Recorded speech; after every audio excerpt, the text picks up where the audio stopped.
Morning. आज है 27 जून। तो चलिए देखते हैं आज का करंट अफेयर्स। सबसे पहले देखेंगे करंट अफेयर क्वेश्चन नंबर 1।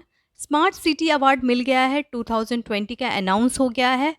और ये अवार्ड किस सिटी को दिया गया है? Best city for holistic development. तो वो सिटी है, जी हाँ, बहुत इंपॉर्टेंट है ये, इंदौर एंड सूरत। यानी answer is D, BNC। Mission मनाया गया है 25 जून और इस बार हमने सेलिब्रेट किया है 6th अमृत मिशन। उसके अंतर्गत ही स्मार्ट सिटी अवार्ड दिया गया है 2020 का, और इसमें best city for holistic development मिलता है इंदौर एंड, जी हाँ, सूरत को। देखिए, स्मार्ट सिटी अवार्ड का कुछ पैरामीटर होता है, उसके बेसिस पे ये अवार्ड दिया गया है, जैसे social aspect, governance, culture, urban development, sanitation, economy, built environment, water and urban mobility. तो इन सारे पैरामीटर को देखकर स्मार्ट सिटी अवार्ड दिया गया है। और सबसे इम्पॉर्टेंट न्यूज़ कि उत्तर प्रदेश बना है बेस्ट स्टेट। किस लिए बना है? क्योंकि जो परफॉर्मेंस है सिटीज़ का, इम्प्रूवमेंट बहुत ज़्यादा उत्तर प्रदेश में देखा गया है और उत्तर प्रदेश बन गया है बेस्ट स्टेट। सेकंड है मध्य प्रदेश और थर्ड है तमिलनाडु। तो ये बहुत ही इंपॉर्टेंट न्यूज़ है, तो याद रखिएगा। चलिए क्वेश्चन नंबर 2 पे आते हैं।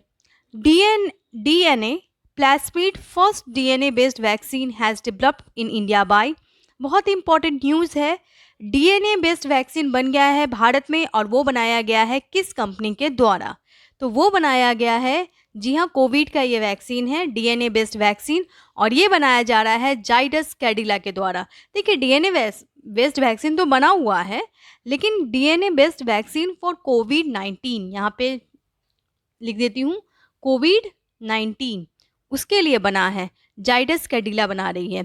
अब ये DNA वैक्सीन क्या होता है और RNA वैक्सीन क्या होता है, थोड़ा जानते हैं।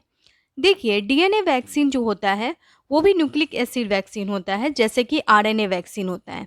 अब ये क्या होता है?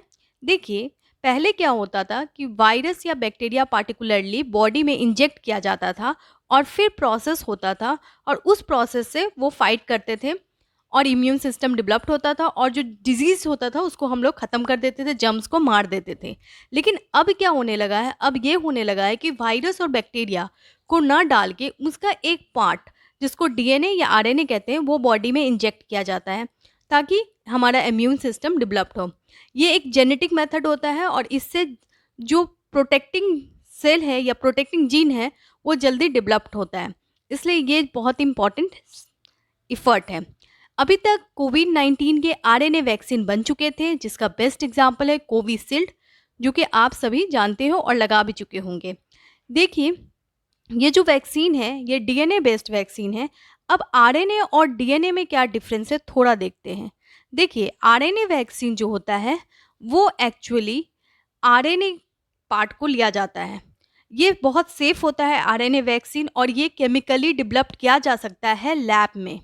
लेकिन जो DNA वैक्सीन होते हैं ना, वो लैब में नहीं डेवलप कर सकते। उसके लिए पार्टिकुलर बैक्टीरिया या सेल में लेना पड़ेगा, किसी पार्टिकुलर बैक्टीरिया या वायरस को लेना पड़ेगा उसका DNA, और तभी हम बॉडी में ट्रांसमिट कर सकते हैं। इसीलिए RNA सबसे पहले बनाया गया है कंपेयर टू DNA।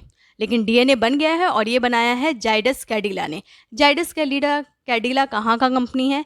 ये अहमदाबाद का कंपनी है। और बहुत इंपॉर्टेंट न्यूज़, ये जो वैक्सीन बनाया गया है वो 12 से 18 साल के बच्चों के लिए बनाया गया है। तो जाइडस कैडिला वैक्सीन याद रखें, बनाया है सबसे पहला DNA based vaccine in India. चलिए आगे बढ़ते हैं। DNA वैक्सीन मैंने आपको बताया क्या होता है। DNA वैक्सीन में पार्टिकुलर बैक्टीरिया या वायरस का DNA निकाल के उसको डेवलप किया जाता है, और जो DNA बेस्ड वैक्सीन होते हैं उनको प्लास्मिड वैक्सीन भी कहा जाता है, क्योंकि इसमें प्रॉपर प्लास्मिड प्यूरिफिकेशन किया जाता है। तो याद रखें, और अगर वीडियो फास्ट लगे तो प्लीज़ पीछे जाकर देख लें। चलिए आगे बढ़ते हैं क्वेश्चन नंबर 3 की तरफ। Pinaka rocket has recently tested by. Pinaka rocket कौन टेस्ट किया है? तो ये रिसेंटली टेस्ट किया गया है DRDO के द्वारा। बहुत इंपॉर्टेंट न्यूज़ है। पिनाका रॉकेट, एक्चुअली आपने नवंबर के टाइम भी न्यूज़ सुना होगा पिनाका रॉकेट के बारे में। अभी पूरी तरह से ट्रायल कर दिया गया है DRDO के द्वारा, और डीआरडीओ ने पिनाका रॉकेट बहुत इंपॉर्टेंट रॉकेट है क्योंकि ये एक 45 किलोमीटर तक के टारगेट को ये कवर कर सकता है और अटैक कर सकता है। तो ये रॉकेट बहुत इंपॉर्टेंट है और ये डिस्ट्रॉय कर सकता है टारगेट अप टू 45 किलोमीटर। और ये कहाँ टेस्ट किया गया है, क्वेश्चन आएगा। तो ये टेस्ट किया गया है उड़ीसा के चांदीपुर में। चलिए आगे बढ़ते हैं। This is developed by Pune based armament research development establishment and high energy material research laboratory. जी हाँ, यहाँ ये डेवलप्ड किया गया है और ये जो है बहुत इंपॉर्टेंट है क्योंकि ये इसमें नेविगेशन सिस्टम भी ऐड किया गया है। किसके द्वारा? तो IRNSS यानी Indian regional navigation satellite system के द्वारा। क्वेश्चन नंबर 4 पे आते हैं। फ्रेंड्स, अगर वीडियो अच्छा लग रहा है तो लाइक कर दें और बिल्कुल मैं यहाँ पे इसलिए हूँ क्योंकि मुझे आपसे कनेक्ट होना है और मुझे बताना और पढ़ाना अच्छा लगता है। चलिए, INS Vikrant has recently announced to be inducted in the Indian navy fleet bye.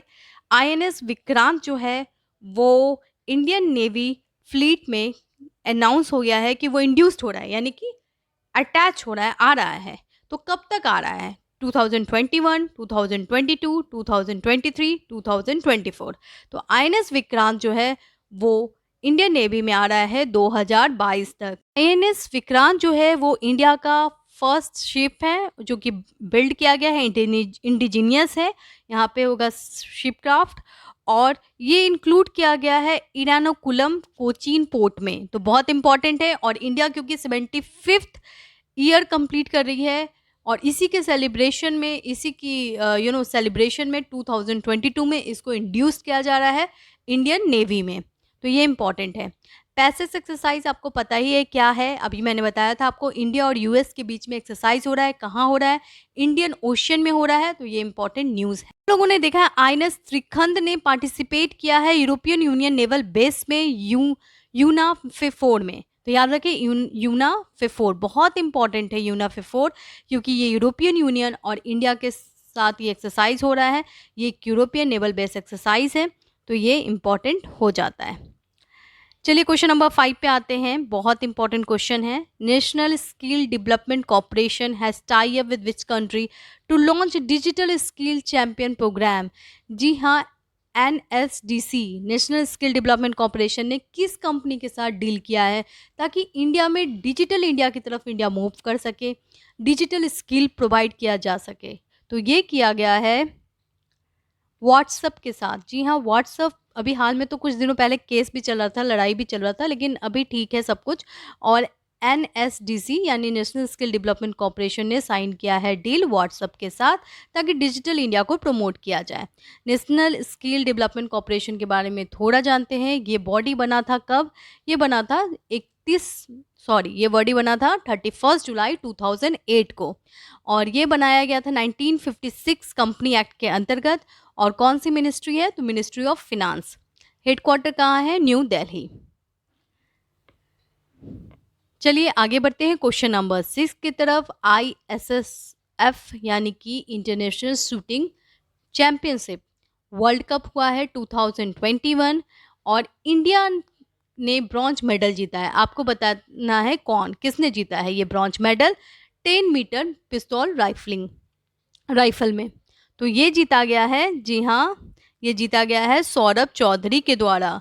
Saurabh Chaudhary अभी ISF यानी कि इंटरनेशनल शूटिंग फेडरेशन 2021 जो कि हुआ है क्रोएशिया में, उसमें जीता है। तो याद रखें, ठीक है। तो क्रोएशिया में हुआ है, ये बहुत इंपॉर्टेंट क्वेश्चन है। कहाँ हुआ है? तो क्रोएशिया में हो रहा है और इसमें इंडियन सौरभ चौधरी ने ब्रॉन्ज जीता है। क्वेश्चन नंबर 7 पे आते हैं। एंटीजन टेस्ट, अभी हाल में रैपिड एंटीजन टेस्ट डेवलप किया गया है और ये टेस्ट बहुत इंपॉर्टेंट है क्योंकि केवल 5 मिनट में आप जान सकते हो कि आपको कोरोना है या नहीं है। तो ये टेस्ट हुआ है और इसको लॉन्च किए हैं हमारे education state minister Shri Sanjay Bhature ने। तो आपको बताना है कि किस IIT ने इसे डेवलप किया है। जी हाँ, IIT दिल्ली ने इसे डेवलप किया है। तो याद रखें, IIT Delhi has developed this particular kit that is rapid antigen test kit. और ये किट बहुत इंपॉर्टेंट है और ये डेवलप किया गया है IIT दिल्ली के द्वारा और इसमें केवल 5 मिनट में आप जान सकते हो। इससे पहले भी मैंने आपको बताया था ना एक किट सेंसिट कोविड-19 एंटीजन किट, ये डेवलप किया गया था यूबीओ बायोटेक के द्वारा और ये इसमें आप 15 मिनट में जान पाओगे कोविड-19 है या नहीं है। तो ये सारे एंटीजन टेस्ट हैं। क्वेश्चन नंबर 8 पे आते हैं। अभी हाल में 17 ईयर की शेफाली वर्मा किस गेम से बिलोंग करती है? तो शेफाली वर्मा बिलोंग करती है, जी हाँ, क्रिकेट से। जी हाँ, क्रिकेट बहुत ही इंटरेस्टिंग गेम है और शेफाली वर्मा जो है वो क्रिकेट में अभी हाल में विमेंस क्रिकेट टीम को ज्वाइन कर रही है, क्योंकि उनका परफॉर्मेंस बहुत अच्छा रहा है T20 मैचेस में और इसलिए उनको ये अपॉर्चुनिटी दी जाती है कि वो ज्वाइन कर ले। शेफाली वर्मा ज्वाइन कर रही है इंडियन विमेन क्रिकेट टीम। चलिए देखते हैं आज का सवाल, व्यास समन 2020 किसको दिया गया है? तो जल्दी से बताएं और वीडियो अच्छा लगे तो लाइक कर दें, शेयर कर दें और चैनल को सब्सक्राइब कर दें। Thank you.